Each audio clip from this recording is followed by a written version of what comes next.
Hi, welcome to the Shawinigan Moments podcast. My name is Heather, and I use she, they pronouns. Hello, I'm Tamarack, and my pronouns are they, them, or it's.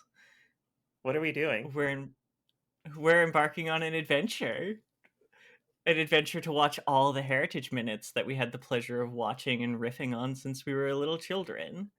There are so many for us to talk about. They all we're going to talk about a whole lot of them. Actually, there's like single minute segments that were on Canadian that are still on Canadian TV, and sometimes they're in movie theaters.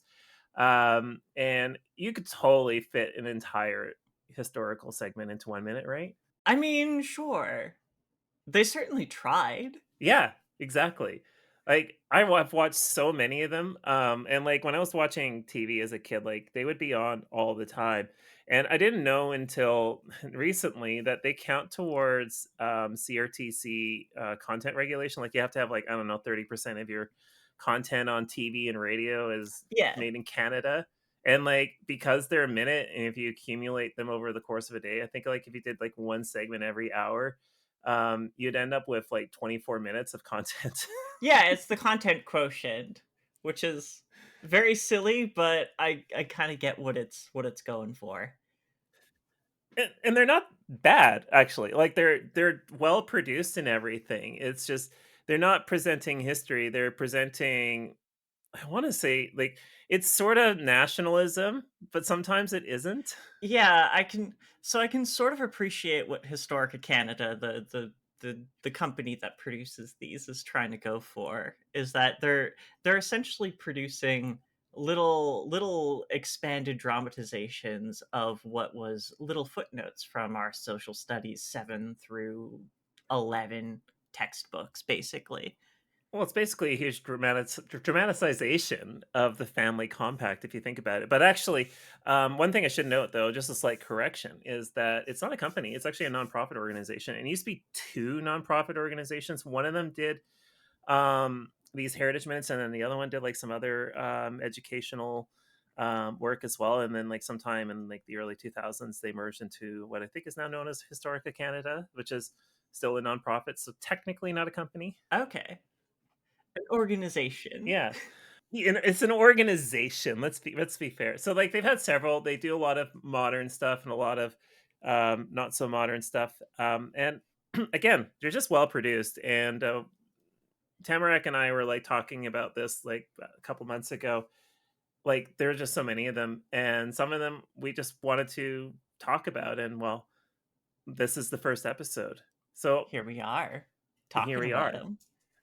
Unfortunately, though, we're not gonna dive just into that right now. We're gonna Oh go no. into yeah, no, it's "Oh, no" for me, actually, but it's the news.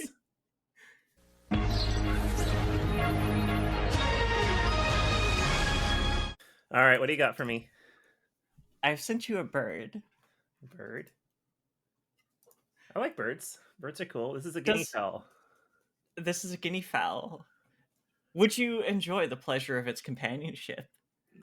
Well, okay, so I would not want a bird okay, so I'm a birder, but I would not want a bird as a pet. I really do like birds, but and also guinea fowl are not, indigenous to anywhere in North America or the Americas in general. That's true. However, the subject of today's news story is someone who did, in fact, enjoy the company of these birds and wanted one as pets. Two, in fact. So, an East Vancouver woman by the name of Ariel Reed decided to buy a pair of guinea fowl chicks, a happy reminder of a time that she spent in East Africa. However, we've all had those neighbors. They complained to Her neighbors complained to the city, citing that the birds were noisy. Um, and a bylaw officer basically came by to inform her that she is not allowed to keep the birds, specifically citing a city bylaw that prohibits people keeping fowl or poultry other than chickens on their property. The whole chicken thing was a huge dispute when Vancouver City Council brought that in, I wanna say in the 2000s, Yes. but I did not realize how specific the laws were. Now, those laws specifically refer to keeping chickens for like meat or eggs.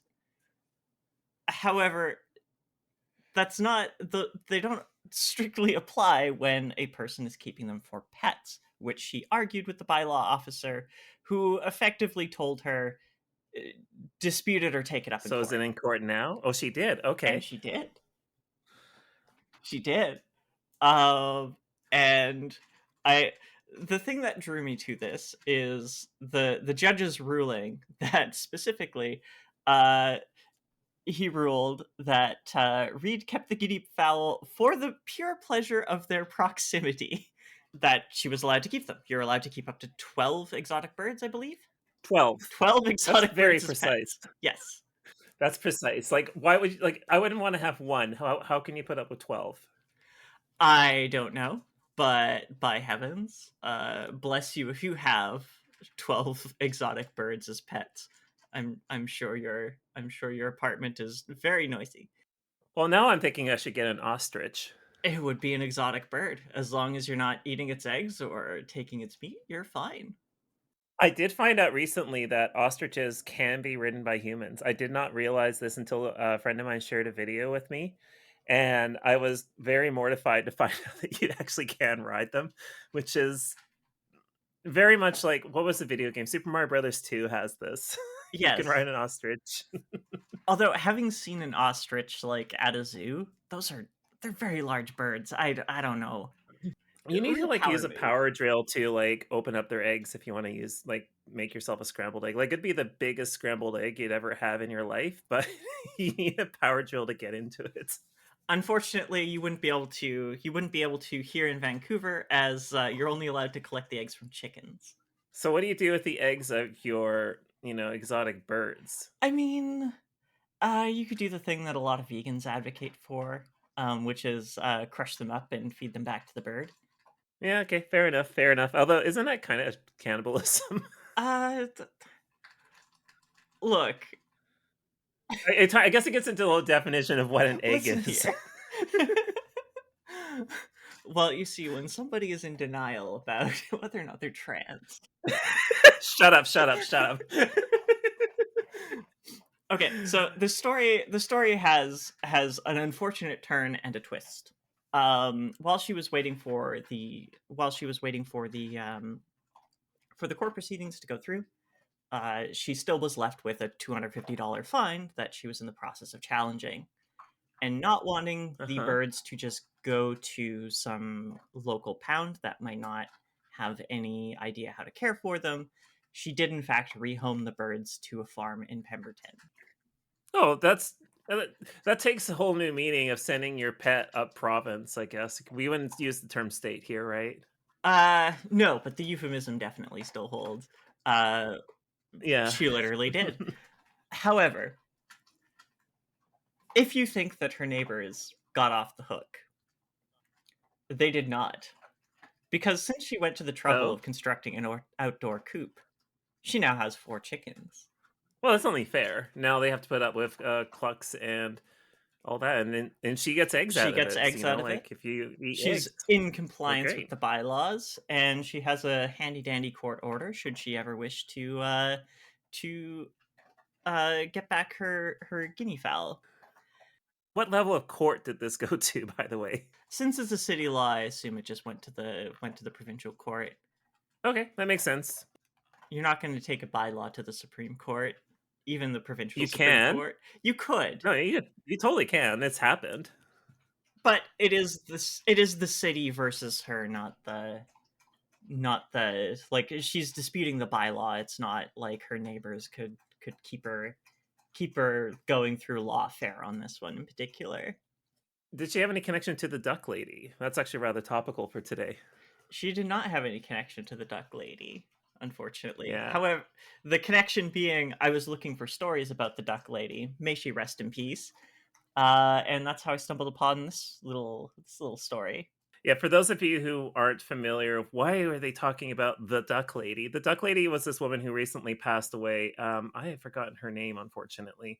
But she used to be very infamous in, like, you'd see her around downtown or in Mount Pleasant. she'd be carrying around her pet duck, and she always had a pet duck, and like she's had numerous pet ducks over her life. She maintained a website as well, and she died at the age of 82. I didn't even think she was that old. Like I genuinely thought that she was in her 50s or 60s, but maybe it's because I've lived in Vancouver for so long and have become so familiar with her that I guess I just didn't realize she was that old. Laura K. Prophet, by the way. There we go. That's her name. Yep, Laura K. Prophet. So rest in peace, Laura. You were one of my favorite people to just see on the streets whenever I was wandering around. And apparently she was a really nice person. So Going back to Reed, um, she says she's unlikely to try to get her guinea fowl back since they've been rehomed, saying, I won the court case, but I lost my faith in my neighbors, and that's something you can't really get back. well, at least it wasn't over a patio window that you never had installed in the first place. But that's probably for another day. Definitely another day. Yeah, maybe one day we'll talk about the patio. Because that is our CRTC mandated news segment. Okay, so I'm gonna play a clip A clip? from a clip. Yeah, I have an audio clip here. It's very short, and we'll dive right into it. So here we go. Take me to Fitzgibbon.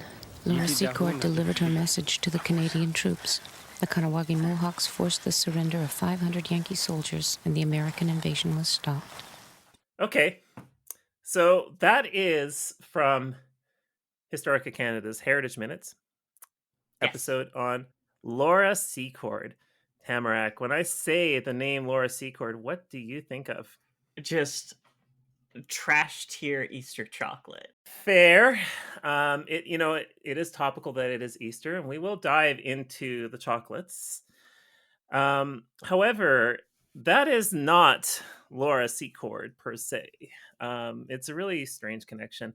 But one thing I'm going to point out is the clip makes an interesting decision and one that I disagree with, and that is it said Canadian troops. Yes. This is a story from Upper Canada, so technically it is Canada. However, it was a British colony, so do we say that they're British or Canadian? This is a bit of an interesting thing because certain people really like to talk about things that predate Confederation with more emphasis on being Canadian than British. Those certain people being Canadian nationalists. Yeah, exactly. Like, latching onto a Canadian identity. And for better or for worse, I can see where they're coming from. But we'll talk about that a little bit later on. Let's talk about Laura Secord. Laura Secord, born Laura Ingersoll, and I'll talk about Ingersoll, Ontario a little bit later here because she is connected to Ingersoll, Ontario, was born in 1775 in Great Barrington in what is now known as Massachusetts. So Great Barrington being in Western Massachusetts.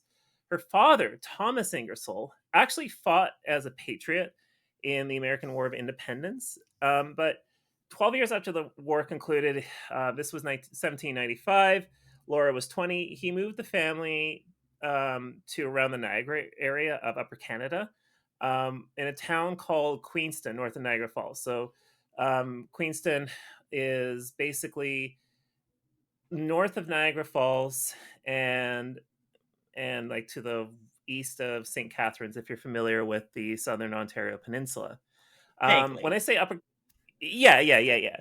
When I say Upper Canada, Upper Canada is basically modern day in Ontario. Like, it covers the areas that hug the northern reaches of the Great Lakes. Yes. And then there's what's that? Sorry, it's upper as in elevation. I always thought it was upper. Well, I'll get into that in a sec here because like Lower Canada is Quebec. Yes. So the shore, everywhere from like just north of Kingston, all the way up to Quebec City and thereabouts, that would be Lower Canada.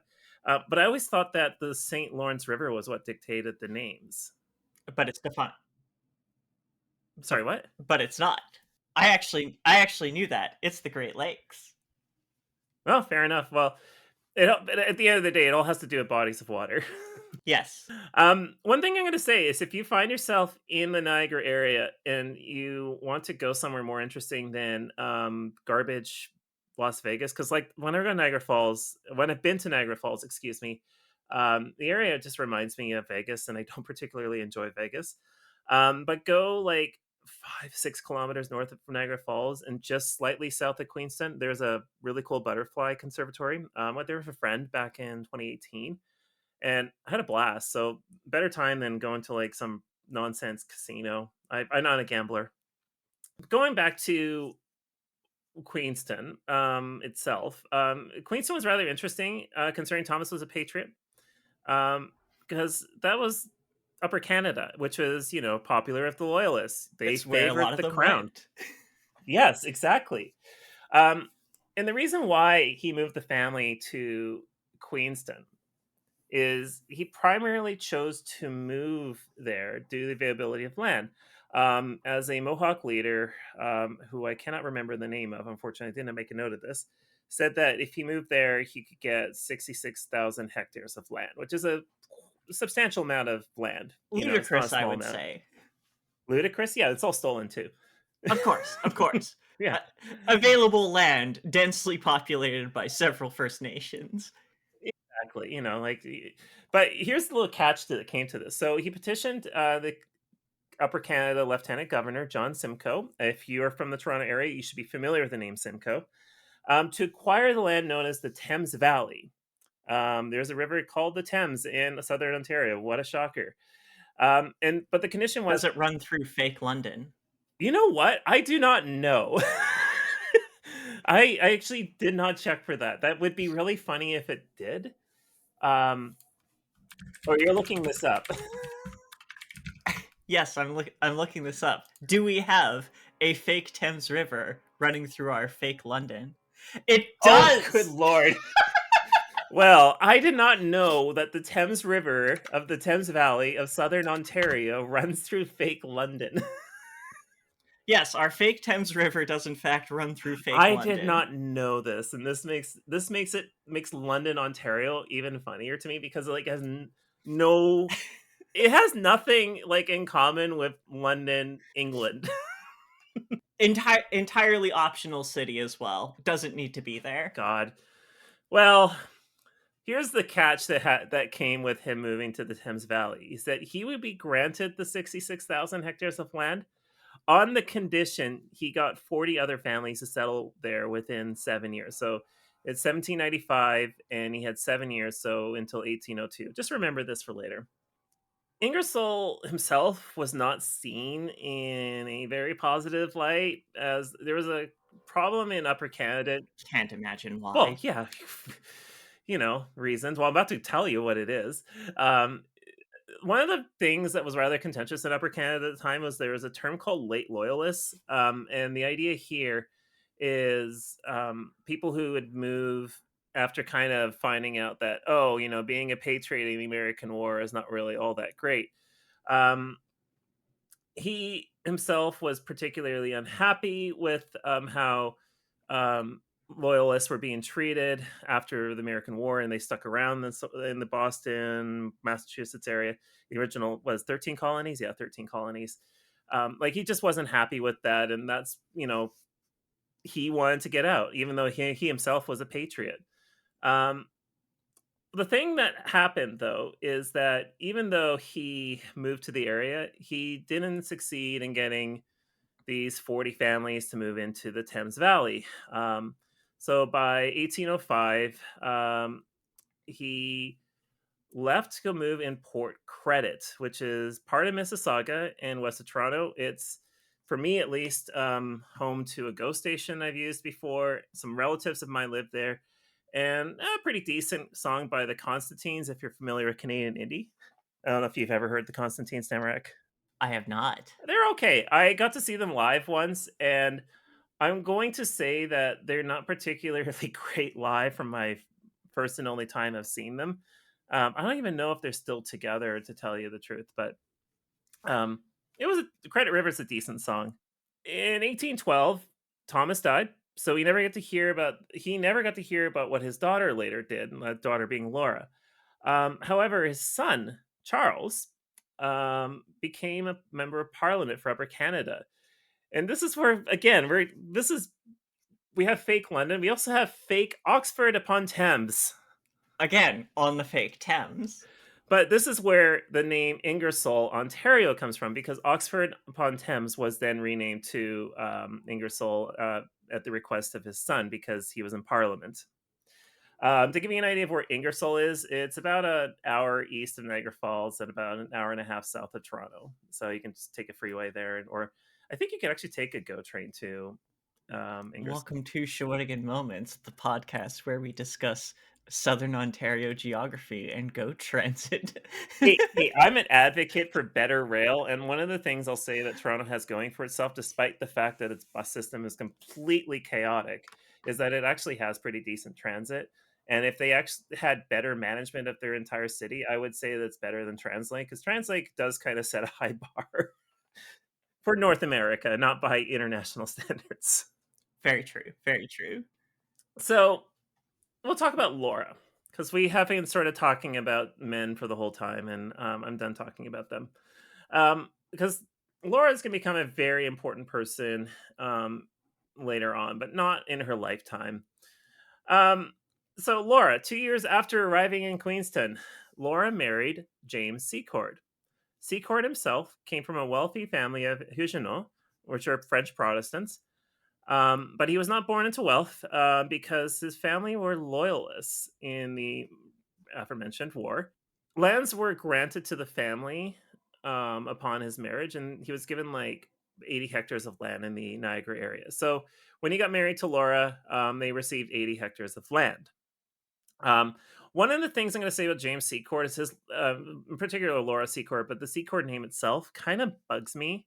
The reason why it bugs me is because I always thought the name was French, and I didn't know that Secord was French until I was doing my research. And like, I was like, isn't it Secord or something like that? And I wasn't too far off on this. It's actually Secar, but it got anglicized at some point and ended up becoming Secord. So just a little As all things do. well, like, it's like my last name. My last name was anglicized by the British, and then like this wonderful Irish spelling of my last name, and got mutated in the 18 or 1700s. I can't remember. And that's how my last name ended up being spelt the way it is. Despite getting 80 hectares of land, James and Laura struggled financially, and even though they had the operation of a general store in Queenston, they just weren't pulling in a lot of money. But apparently by 1810, so what was this? I think it was like 1805 they got married, I believe that's right. Um, James claimed in writing, and this is where you will find this unsurprising, but some Canadians are not really aware of this. James claimed in writing that he was in easy circumstances and had two black servants. Of course. Of course. Yeah, if anyone ever says that there was no slavery in Canada, not post Confederation, but realistically, there Yeah, was. slavery was banned. Slavery was banned in the British Empire if you were on the fucking island. But if you were not, it was fair game in the colonies. Yeah, yeah. Like at some point, we're gonna end up talking about slavery and its role in the British Empire and the Commonwealth, because anyone ever tells you it didn't exist in Canada can just be told otherwise. But we do have an episode in the future about the Underground Railroad, which will end up diving a bit into this, but that's for another time. Yes. Leading up to 1812, they had 4 children. So, and they do become very important to Laura as she becomes older. So, Tamara, what do you know about the War of 1812? I know it is the thing that a lot of Canadian nationalists like to take pride into, particularly the torching of the White House and just generally defeating the American army as if that was an accomplishment done by Canadians, not British troops, but really Indigenous peoples. And like it was actually something that accomplished anything. Yeah, but we burnt the White House down. That's what that Arrogant Worms song had to say. Yeah. I got my history lessons from the Arrogant Worms. Strictly from the Aryan worm. Yeah, we have rocks and trees and trees and rocks and rocks and trees and trees and rocks and rocks and trees and trees and rocks and rocks and trees and water. I can't remember the lyrics. I probably got pretty close to it though. um, so I don't want to go too much into the War of 1812, but to kind of give you the extreme Coles notes of all this here, is the War of 1812 was fought between the United Kingdom and its holdings of British North America, which would be referred to as Canada now, and the United States, with Indigenous people in both countries being involved on their respective sides. So, generally speaking, if you're Indigenous in Upper Canada or Lower Canada, obviously you'd be aligned with the British, and then if you're in the 13 colonies, likely you'd be aligned with the Americans, for better or for worse. Specifically speaking, if you were a First Nation and you got involved with either the British or the Americans, you got screwed in this conflict. Getting in depth about this war again is not what we're here about. But again, like what we're talking about is like many Canadians like to wax poetically about having burned down the White House. Like, eh, congrats. Like, I don't care. And what's really interesting is, do you remember our favorite prime minister, Stephen Harper? It's not. I know he's not your favorite prime minister, but let's just say he's your favorite prime minister. Yes, the one who looks like a sad clown. The one that probably eats kittens, as evident by that photo of him. Um,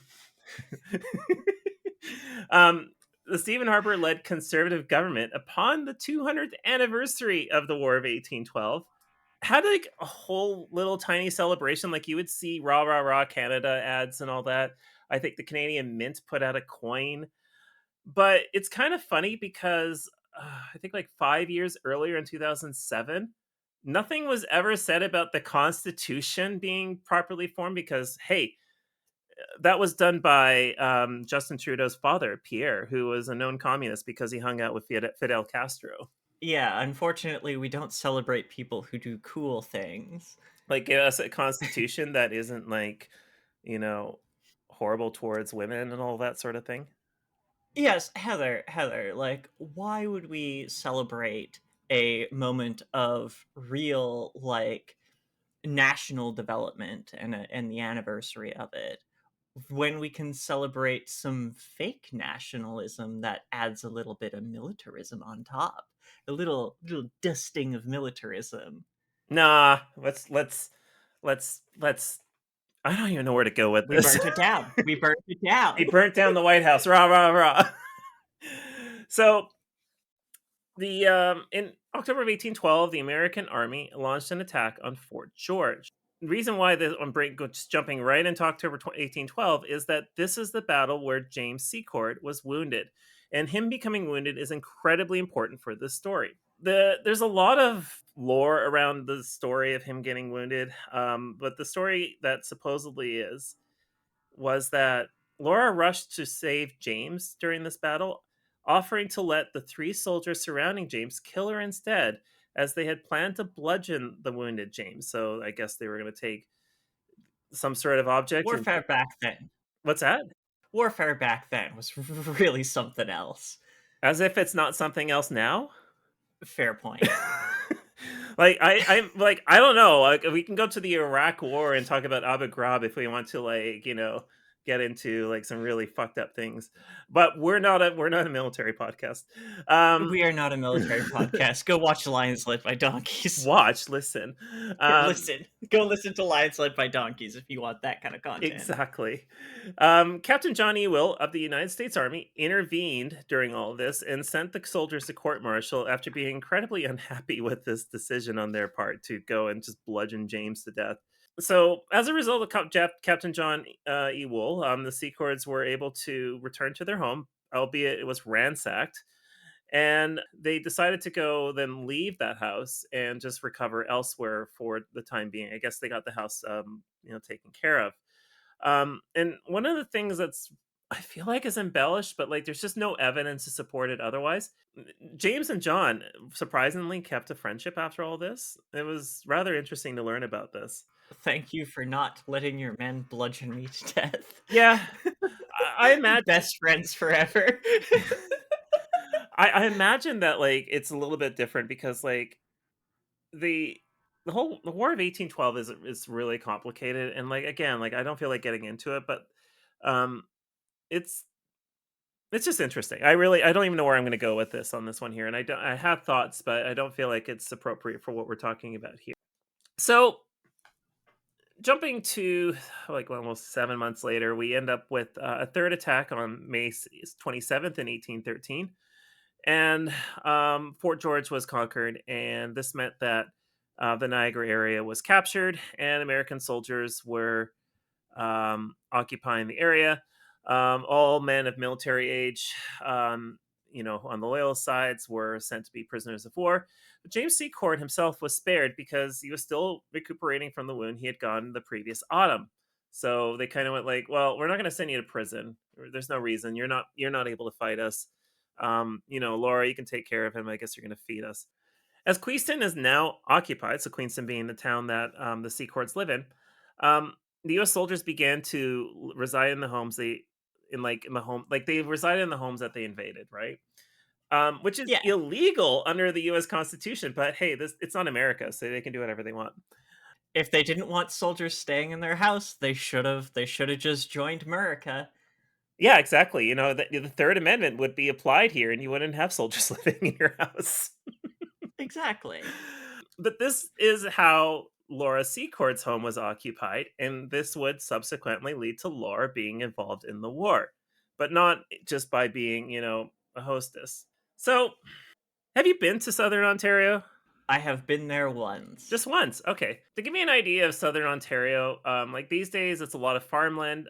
There is like, forested areas and that sort of thing. I will say, like, the area that is Southern Ontario now is nothing like what it was in the 1800s. Much of the area was not settled until around then. I think the earliest settlements do go back to the 1700s. But realistically, like any sort of human activity outside of indigenous peoples in the area um, was largely relegated to, en masse human activity, I should say, was largely relegated to Lower Canada and, what was then called York and now Toronto. Um, it's a lot different now. So, like, when we talk about what Laura is about to do here, it's going to be a little bit foreign because having been to that area, it would be so strange to think that this was difficult, but we'll get into this now. So, Why did Laura not simply take the GO train?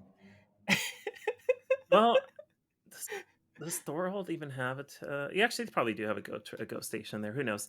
Anyway, so with Americans now occupying the Secord home, this means that Laura was privy to all the invading soldiers' conversations.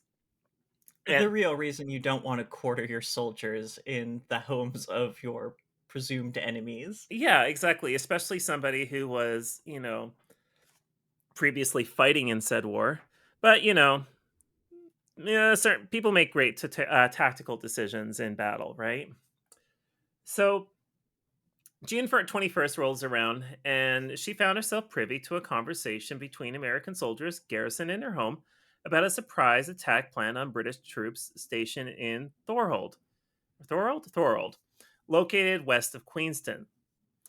It's not clear how she became exactly like it's not clear how she came upon these plans, but it's just I think she was like cooking dinner and she overheard the conversation. Like, If we've learned anything throughout modern conflicts, is that if you give soldiers an opportunity to not shut the fuck up, they will very much spend that opportunity not shutting the fuck up. well, just look at all the people in the Ukraine war who are on the Russian side, like, Taking Vlad selfies. taking selfies, and then you get the OPSEC people coming out and like going like, well, their soldiers are stationed at this particular motorway overpass or whatever, right? And it's just like, and then it gets down to military command, and then they get themselves tomahawked. So, you know, it's it's pretty But it important. was for the gram. They got themselves Yeah, tomahawked for they the gram. they they got they got the engagement, and then they got engagement through presents because that's what Yes. awards are all about is gift giving. Yes.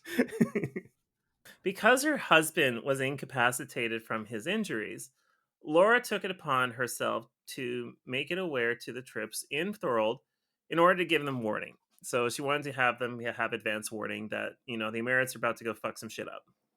This resulted in her taking a trek through what is now St. Catharines in Pelham, which was then very heavily forested, and then finally meeting up with allied warriors 32 kilometers west, excuse me.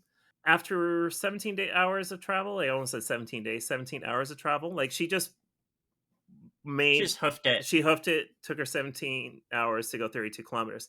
And you may be going like, God, that seems awfully slow because to go, like, what is the average human walking speed? Like 5 kilometers? So, like, it should have only Yeah, taken her half. on good roads. Yeah, exactly. But like she's dealing with like, streams, uneven terrain, like there are pathways, but like, this is also June in on southern Ontario. Like it's not to say that it's going to be like covered in snow or anything because the climate isn't that much different now as it is then. But because of like all the terrain not being tamed and all that, like you're going to come across a lot of stuff left over from like the previous spring and winter, right? She's bushwhacking it, basically. Yeah, it sucks. And like I'm someone who goes hiking sometimes, and like there have been some times where I've been like, wow, this path sucks. And like, what should otherwise take me no more than an hour to go like 3 kilometers ends up being like 3 hours because you can barely get through all this mess. So eventually when she met with the Mohawk, as previously mentioned, she was taken to James Fitzgibbon. Fitzgibbons was a British lieutenant. He was a member of the Family Compact. And boy, do I ever look forward to having an opportunity to speak about the Family Compact because, Oh boy, yeah, yes. Upper Canada politics. Also, to a certain degree, current Canada politics. Well, to be fair, like the Family Compact kind of died out a couple decades later. Like they still had some influence and all that, but like it's nowhere near like there's a lot of legacy shit, I will admit, with the Family Compact. And Ontario was never ruled by powerful, moneyed families ever again. Oh, Oh, Rob wait. Ford. Oh, Rob Ford. His brother. I should say Doug Ford, but Doug Ford is something else. But Rob Ford, rest in piss. Her warning was taken seriously because Fitzgibbons knew that she was married to Secord. And just 2 days later, on the 24th, I believe it was the 22nd by the time she had arrived, 400 Mohawk warriors and 50 British troops, or otherwise known as regulars, were able to fend off 600 Americans in the battle known as Beaver Dams. And I'm sure the 400 Mohawk warriors got most of the credit. We're going to talk about most that. of the forces. Oh, I know we will. I see the notes. I see the notes. Of the out of the battle, 25 Americans were killed, 50 were wounded, and the rest were just simply captured. On the British side, it's actually kind of fuzzy, but it says that 5 to 15 were killed and 20 to 25 were wounded. Again, They're in a fort. That probably tracks. yeah, and I think the reason why the numbers were so out of place is because it was 50 British troops and 400 Mohawk warriors. It's kind of vague here, but I want to say that maybe most of the deaths were on the Mohawk side. And they just didn't count because the British are racist. We're going to talk about that. I know. I can see the notes. But again, the Battle of Beaver Dams was pretty important in the grand scheme of things in the War of 1812. It, 450, British allied, fighters, troops, whatever you want to call them. They were all successfully fending off an attacking force that was, 150 strong, more than them. And they managed to fend them off and stem the tide. And as a result, Upper Canada is now Ontario, part of Canada. And that's the war. The outcome of the War of 1812, again, is obvious. Canada exists, although whether or not the annexation of Ontario and the rest of Canada is kind of contentious. Yeah, 600 American troops doesn't exactly sound like concentrated invasion force to me. Yeah, but, like, there wasn't that many troops to begin with in Upper Canada either, like, and not to say that there weren't That's troops, true. but, like, it's not like you have today where you can have entire armies that are, like, you can have a standing army that's, like, like, the Americans have a ridiculously large standing army, right? But it's the population of Upper and Lower Canada was substantially smaller than the colonies of, the United States, or I guess rather True. the Republic of the United States, rather.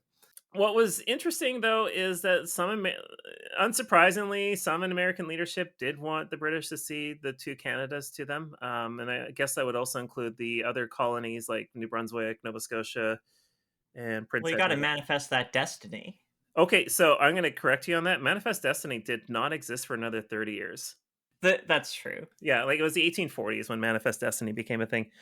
So the war again is complex to dive into, but it officially concluded in 1815. Things were signed. Treaty of Ghent. We can get it. Maybe we're going to Belgium and later this year. Maybe we can talk about the Treaty of Ghent as a side thing. Oh, sure. Yeah. As for Laura, well, surprise, surprise. She was not mentioned in any official records despite being responsible for warning the British.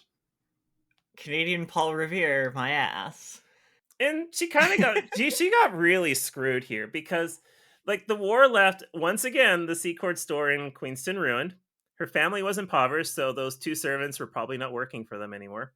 And Jane, Servants, you say? yeah, servants.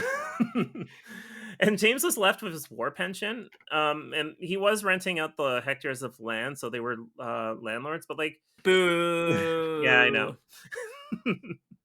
But Laura did manage to have two more children. So, I think they had 6 children total or 7. I think it was 7. In the interim, it eventually was acknowledged in 1818. What do you think? Who do you think was acknowledged by 1818? I'm gonna go with not Laura Secord. Yeah, it was the Mohawks. The Mohawks were finally acknowledged by Fitzgibbons in their contribution to the Battle of Beaver Dams, because initially the credit just went to him, but Laura was once Of again left course. out. Like again, 400 some odd Mohawk warriors like showed up, right? And they only had 50 British. Yeah, Of course they did the fucking work. yeah, the Mohawks didn't so much contribute as they fought. They won the battle, and also 50 British guys were there. Yeah, exactly. I would love to know, and I didn't look into this, what the Mohawk were fighting with. I'm going to assume they were given rifles. It wasn't unusual for rifles to exist amongst indigenous peoples back then. At that time, yeah, they were probably armed They were with well either armed, rifles or yeah. smoothbores. Like one of the things that I've seen as a historical anachronism in a lot of movies is like they never had guns, and like no, they freaking did have guns. like, Yeah, what do you think the fur traders traded them like for? why do you think the Meiji Restoration happened in Japan? They went from swords to guns. Oh yeah. So like guns really made swords obsolete, unless you've read or watched Dune. Yes, British basically at this time had a love for two things which were very contradictory. One was colonizing the ever-loving shit out of the rest of the world, and two was selling guns to the colonized peoples. Hey, remember, they always said that you make most of your money from the tools you sell, not from the land you acquire. Exactly. Yeah.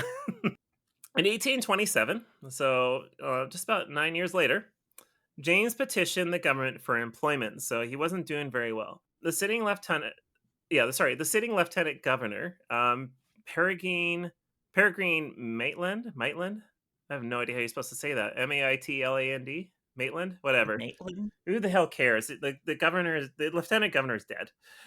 Refused his Yeah. request. He's like, no, I'm not giving anything. But Yeah, we don't give handouts around here. oh yeah, well here's the thing. Laura finally got something. She was given the opportunity to oversee the construction of Brock's Monument, a structure built to honor a local of Queenston who died in the War of 1812, who did fight alongside James. So James knew. Oh, I wish I made note of the full name of Brock, but unfortunately, I did not. But James fought Rock alongside. type Pokemon trainer Yeah, Brock from the from Pokemon gym. Pokemon Red. The monument's still there, by the way. But she initially refused to engage with the project, but she relented and accepted it. I believe the reason why she accepted it was in that same year. And finally, Fitzgibbons acknowledged that she had a role in fending off the Americans. So it took, what, almost 15 years for her to get any recognition, be it just Fitzgibbons, who's no longer in any control over things, to say that, yeah, Laura did tell us that shit was about to go down.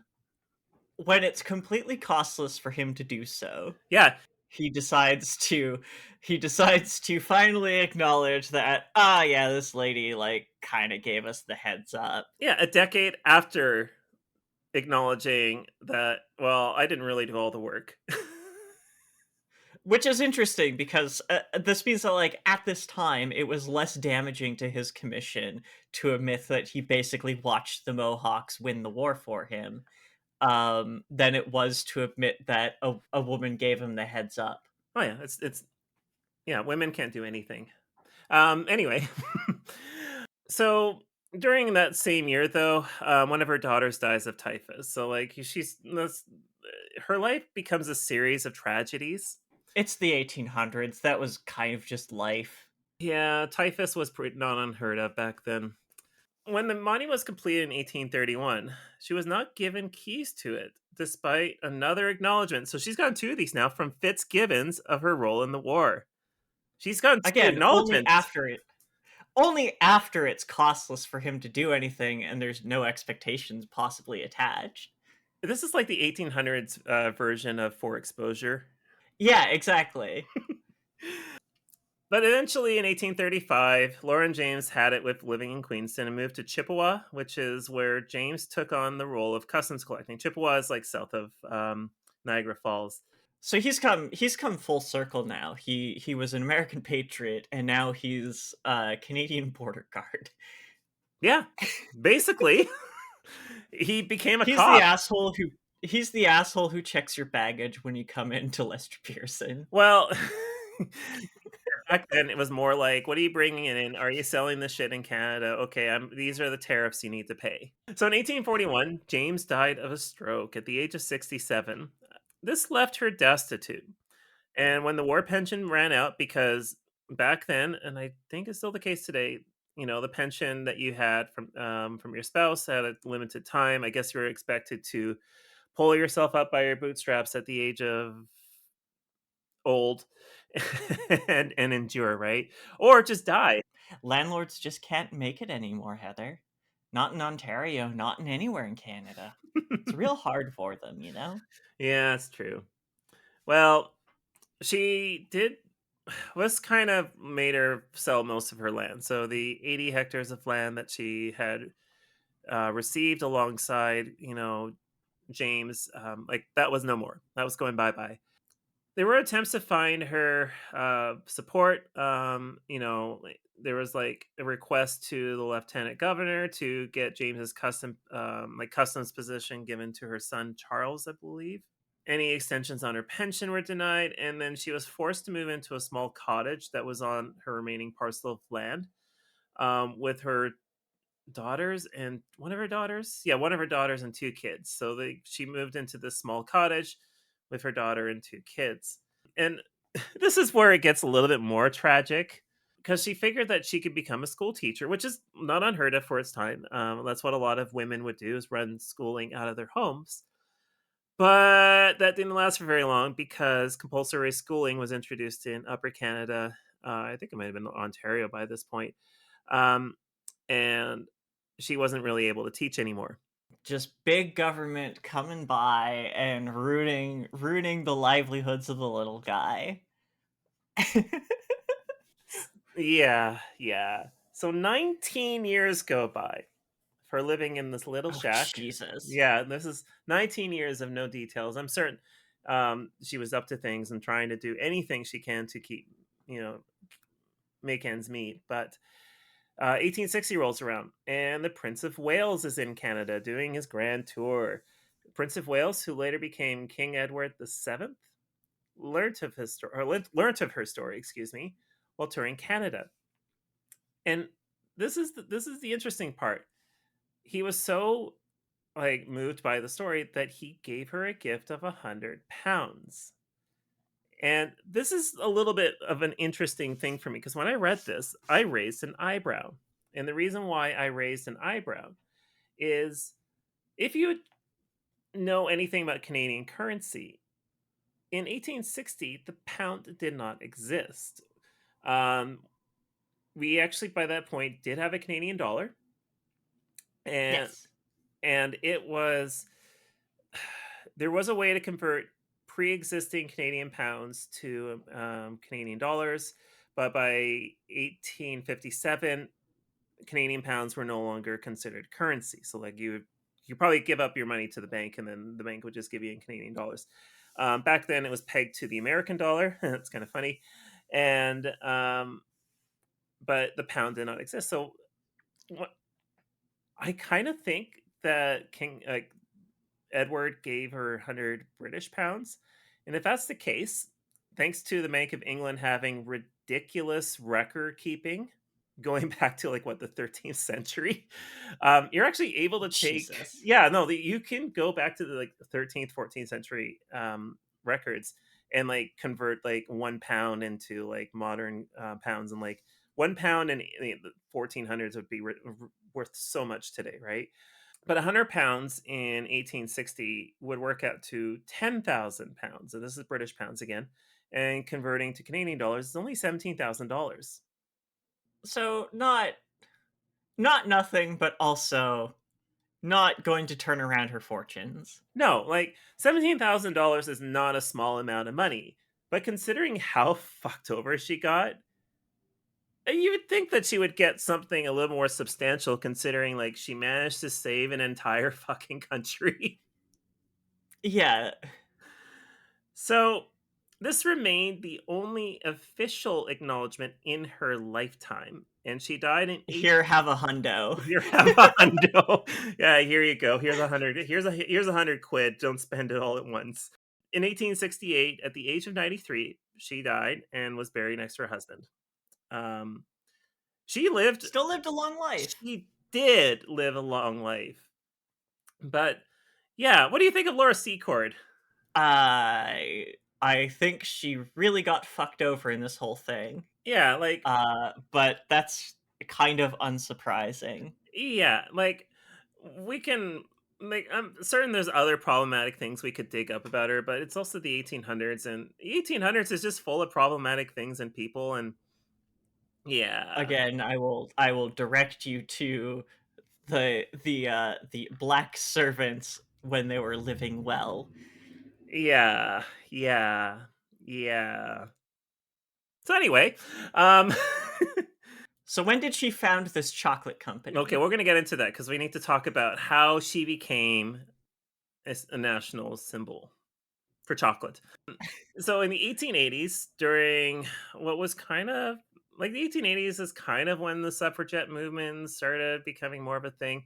There was this movement, like there was a push by upper class women to strengthen ties between women in Canada and women in the British Empire. And she was being touted as a hero akin to that of Paul Revere, like you mentioned earlier, and a symbol of the suffragette movement. I don't know anything about her personal politics other than, I guess was fuck the Americans. I guess that's her politics. But Pro hiking, pro nature, I think. Probably she would have been in favor of better public trails through the wilderness. well, that's the thing. In 2013, there was a trail that more or less follows the route she took uh, from Queenston to what was the name of the town? Was it Ingersoll? Like, God, I forgot the name of the town because I lost my notes. But anyway, the town, basically the route that she took, it was turned into a trail. So 32-kilometer trail. It cuts through St. Catharines and all that sort of thing. A lot of schools are named after her, including one here in Vancouver. If you are going down Broadway, excuse me. I think it intersects with the street just before Victoria. It's called Laura Secord Elementary. There's many schools named after her. And in 2003, the federal government, which I believe was still Chrétien, made her an official person of historical significance. Just extremely late and extremely dollar short. Well, it only took 190 years. Yeah. Actually, a little bit longer, a little bit more than that. But yeah, it took 190 years for the federal government to kind of go, yeah, Laura Secord, she was badass. Like, she's a historical figure. Meanwhile, she, caught the shaft in her lifetime. But let's As they often do. let's talk about chocolate, shall we? Because Yes. it's so stupid. So it is Easter. Or rather, it'll be Easter on Sunday. It's Good Friday when we're recording this. In 1913, so a year after her walk, we finally get to the damn A year? chocolates. A century. A year after her Century. walk? It's a century after her walk. Excuse me, 1913. God. Frank O'Connor, a Toronto businessman, founded Laura Secord Chocolates and opened a store in Toronto. The chocolates were sold in a box bearing a silhouette of Secord and ended up becoming one of the largest chocolatiers in the country. I'm going to say this, Purdy's is better. We have to stan our hometown heroes. Yes. And Purdy's is if you're in Canada, there's there's two major chocolatiers that you can immediately think of. Laura Secord is out of Toronto. Purdy's is out of Vancouver.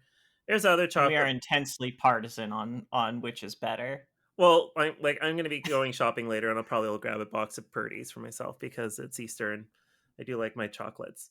But why do you think a chocolate company was named after? Like, modern chocolate production, as we know, like the chocolate bar that you can get on the grocery store shelf, didn't really exist until long after her death. Like, I think actually by the time she was recognized as a hero by anyone in Canada, that's when modern chocolate production actually started to be a thing. Yeah, it was a very like delicacy thing.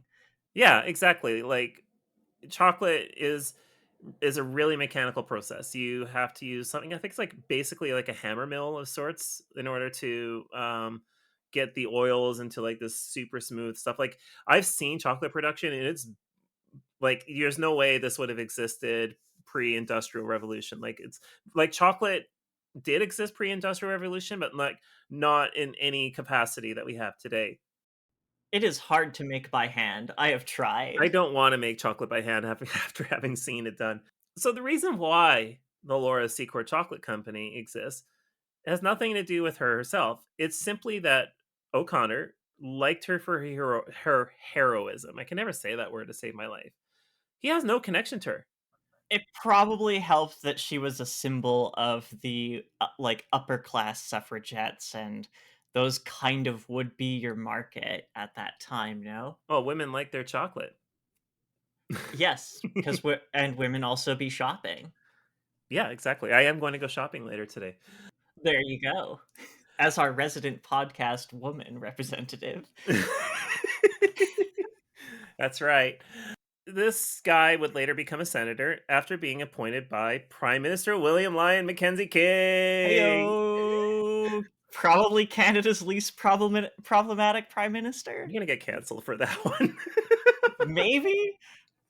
I hope to discuss King on some episode one day because he is a character.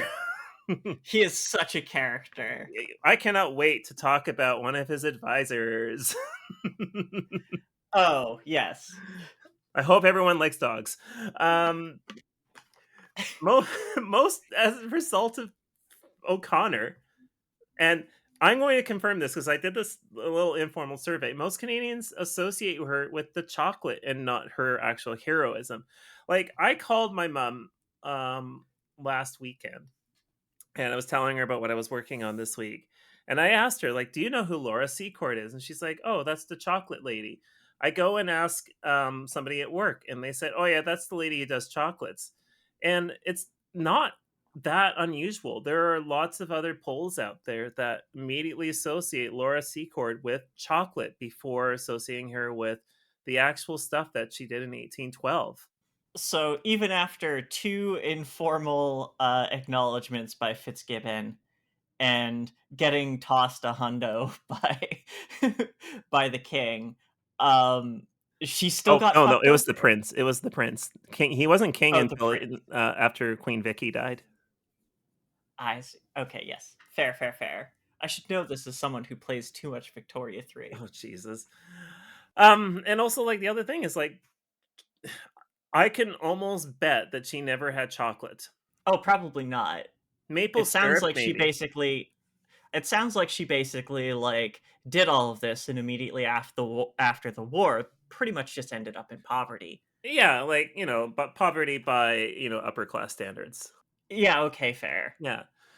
So, that is the story of Laura Secord. What did we learn? Don't do anything nice for the British. Oh, shit. Well, my heritage has a lot of history with that one.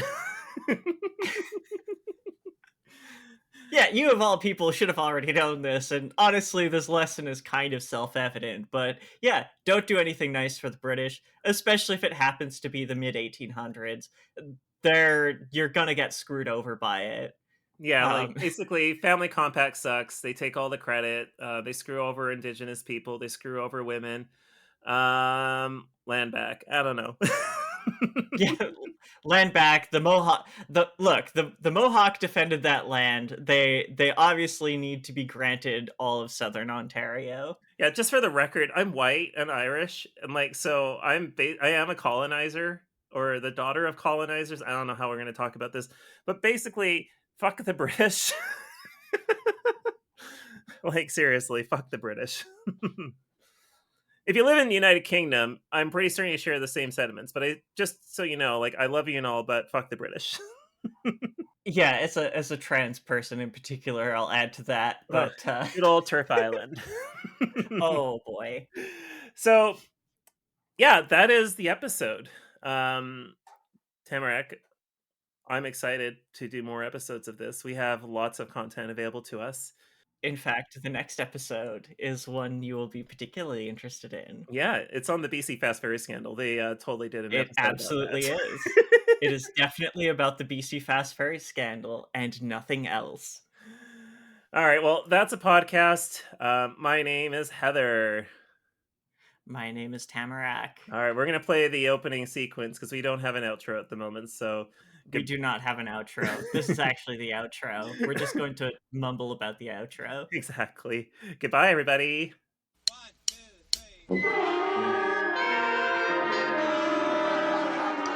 Shawinigan Moments is written and recorded on the unceded territories of the Squamish, Musqueam, Stolo, and Tsleil-Waututh First Nations in what is otherwise called Vancouver.